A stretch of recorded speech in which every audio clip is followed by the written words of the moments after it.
Alex Sager here, with under David's Physics 112 course over at Chandler Gilbert Community College. So will be my week 5 weekly summary. So I'll just go through what I did here. Simulations, so there's 3 of them there.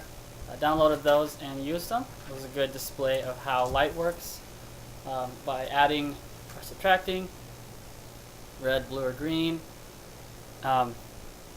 Eventually I just topped them all out and see what happened. And just like we learned a long time ago back in middle school with Bill Nye the Science Guy, that color white is actually a combination of all of the colors. So that's where I got it. And then the other ones were similar in showing how focal points work, and also photons and in light. So those are the simulations. Also, I listened to some lectures that the pencasts that David uses with LiveScribe, and so we had the geometric optics, the graphical one, and the geometric optics mathematical. Got it all written down on my notebook, and very, very interesting to see how that works and how it can be calculated. I did, however, have difficulty as I talked to you, David, with the program. So sometimes it's a little hard to read, but now that I talk to David, I know that I can adjust it, so I can just completely delete that whole dark green issue and just see what David's actually writing. The other thing we had was discussion boards, several of those. Think Deeply, as it was called.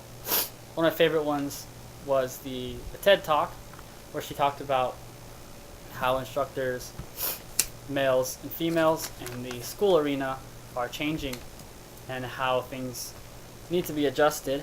I completely agree with that. It really got me thinking. Too many times people get in trouble for thinking about distractions, video games, Facebook, Twitter, whatever it is. But I mean, we're going to think about it anyways. If you look around a classroom, people are going to have Facebook on their laptops in any college lecture hall, really. So teachers, instructors need to learn how to utilize this to their advantage, and David's doing this, for sure. Don't want to sound like a brown noser, but I really enjoyed this class and how he's using the internet, he's using the computer, and we're using the computer to learn and educate ourselves. I mean, I'm going to be behind this computer either way, so it's a good thing to have, and it's interesting to see how technology becomes obsolete, and even teaching techniques become obsolete, and how current day education is changing, and there needs to be more push, just like we talked about in the TED Talks and under the Think Deeply discussion boards. The other thing we did was the solar oven project. We just need to combine our videos, and we'll have that completed tomorrow by Sunday, by the due date, of course. And the one I did was the parabolic solar oven. So I lined an umbrella with foil, and I took it upon myself to kind of experiment a little bit. I mean, I made it, so why not experiment with it?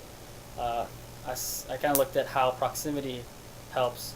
So I was interested from the geometric optics with the focus stuff. So I did the umbrella, the boiling pot of water far away using a big stand, and then close to the center of the parabola. And both times I got the water to boil. I did notice that as it was farther away, it definitely took a considerably higher amount of time to get it to boil. But it worked both ways, so might try it one of these days and try and cook me up a ramen or something. One of those like ramen noodle things. And then just a small thing, the Project 1 peer evaluation thing. So that's week 5, and I'll talk to you next week.